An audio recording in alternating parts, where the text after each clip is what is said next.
एक छोटा सा गांव था, पहाड़ों और खेतों से घिरा हुआ।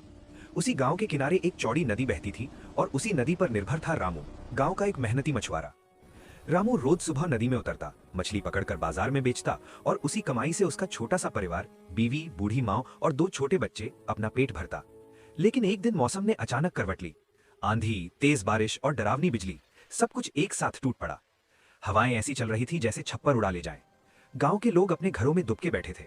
3 दिन तक लगातार आसमान गरजता रहा, नदी भी उफान पर थी, जैसे किसी भी पल सब कुछ बहा ले जाएगी। इन 3 दिनों में कोई घर से बाहर नहीं निकला, पर रामू के पास चुनने के लिए विकल्प ही नहीं था। उसके घर में आखिरी दाना भी खत्म हो चुका था। 2 दिन से बच्चे भूखे थे। उसकी बूढ़ी माँ बार बार पानी पीकर भूख दबाती, पर रात होते ही रोने लगती। बीवी खामोश थी, पर उसकी आंखों में सवाल थे, अब आगे क्या? रामू खुद टूट चुका था। नदी की तरफ देखता तो दिल कांप जाता। लहरें इतनी ऊंची कि जैसे उसे निगल लेंगी। पर घर लौटकर बच्चों का चेहरा देखता तो अंदर से आवाज आती, डर कर बैठ गया तो परिवार भूख से हार जाएगा, खड़ा हो गया तो तूफान भी हार जाएगा। तीसरी सुबह जब आसमान फिर गरजा, रामू ने अपनी पुरानी टोकरी उठाई। बीवी ने उसका हाथ पकड़ लिया। आज मत जाना, ये नदी आज किसी को नहीं छोड़ने वाली।